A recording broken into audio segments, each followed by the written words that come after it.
La barbe bleue. Il était une fois un homme qui avait de belles maisons à la ville et à la campagne, de la vaisselle d'or et d'argent, des meubles en broderie et des carrosses tout dorés. Mais par malheur, cet homme avait la barbe bleue. Cela le rendait si laid et si terrible qu'il n'était ni femme ni fille qui ne s'enfuit devant lui. Une de ses voisines, dame de qualité, avait 2 filles, parfaitement belles. Il lui en demanda une en mariage et lui laissa le choix de celle qu'elle voudrait lui donner. Elle n'en voulait point toutes 2 et se le renvoyait l'une à l'autre, ne pouvant se résoudre à prendre un homme qui eût la barbe bleue.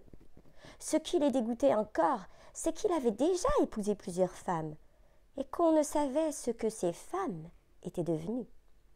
La barbe bleue, pour faire connaissance, les mena avec leur mère et 3 ou 4 de leurs meilleurs amis et quelques jeunes gens du voisinage à une de ces maisons de campagne, où on demeura 8 jours entiers. Ce n'était que promenades, que parties de chasse et de pêche, que danses et festins, que collations. On ne dormait point, et on passait toute la nuit à se faire des malices les uns aux autres. Enfin, tout alla si bien que la cadette commença à trouver que le maître du logis n'avait plus la barbe si bleue, et que c'était un fort honnête homme. Dès qu'on fut de retour à la ville, le mariage se conclut. Au bout d'1 mois, la barbe bleue dit à sa femme qu'il était obligé de faire un voyage en province, de 6 semaines au moins, pour une affaire de conséquence, qu'il la priait de se bien divertir pendant son absence, qu'elle fit venir ses bonnes amies, qu'elle les menât à la campagne si elle voulait, que partout elle fit bonne chère. Voilà, lui dit-il, les clés des 2 grands garde-meubles. Voilà celle de la vaisselle d'or et d'argent, qui ne sert pas tous les jours. Voilà celle de mes coffres forts, où est mon or et mon argent. Celle des cassettes, où sont mes pierreries. Et voilà le passe-partout de tous les appartements. Pour cette petite clé-ci, c'est la clé du cabinet, au bout de la grande galerie de l'appartement bas. Ouvrez tout, allez partout, mais pour ce petit cabinet, je vous défends d'y entrer, et je vous le défends de telle sorte que s'il vous arrive de l'ouvrir, il n'y a rien que vous ne deviez attendre de ma colère. Elle promit d'observer exactement tout ce qui lui venait d'être ordonné. Et lui, après l'avoir embrassée, il monte dans son carrosse et part pour son voyage.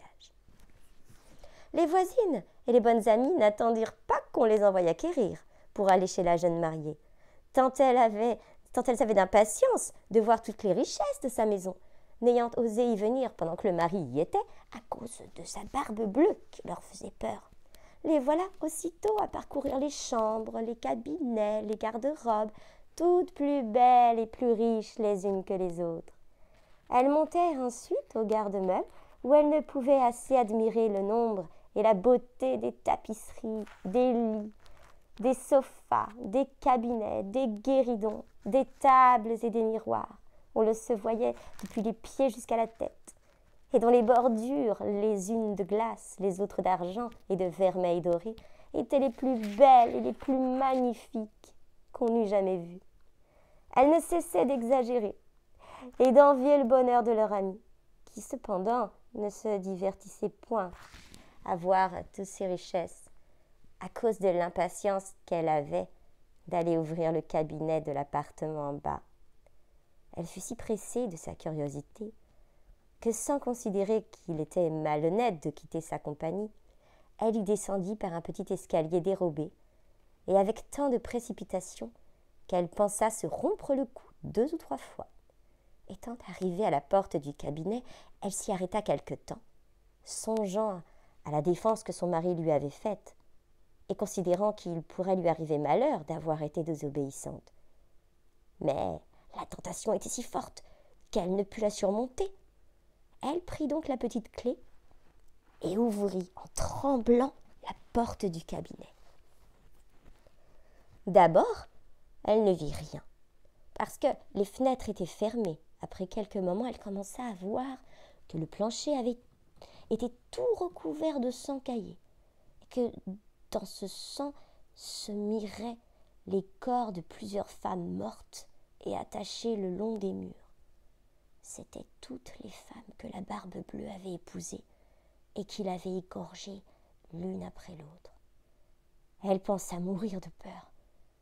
Et la clé du cabinet qu'elle venait de retirer de la serrure lui tomba de la main. Après avoir un peu repris ses esprits, elle ramassa la clé, referma la porte et monta à sa chambre pour se remettre un peu, mais elle n'en pouvait venir à bout, tant elle était émue. Ayant remarqué que la clé du cabinet était tachée de sang, elle l'essuya 2 ou 3 fois, mais le sang ne s'en allait point. Elle eut beau la laver et même la frotter avec du sablon et avec du grès, il y demeura toujours du sang, car la clé était faite et il n'y avait pas moyen de la nettoyer tout à fait.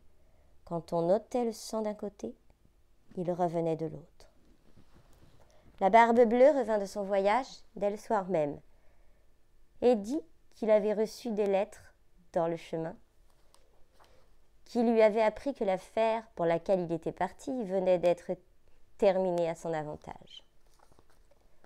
Sa femme fit tout ce qu'elle put pour lui témoigner qu'elle était ravie de son prompt retour. Le lendemain, il lui redemanda les clés et elle les lui donna, mais d'une main si tremblante qu'il devina sans peine tout ce qui s'était passé.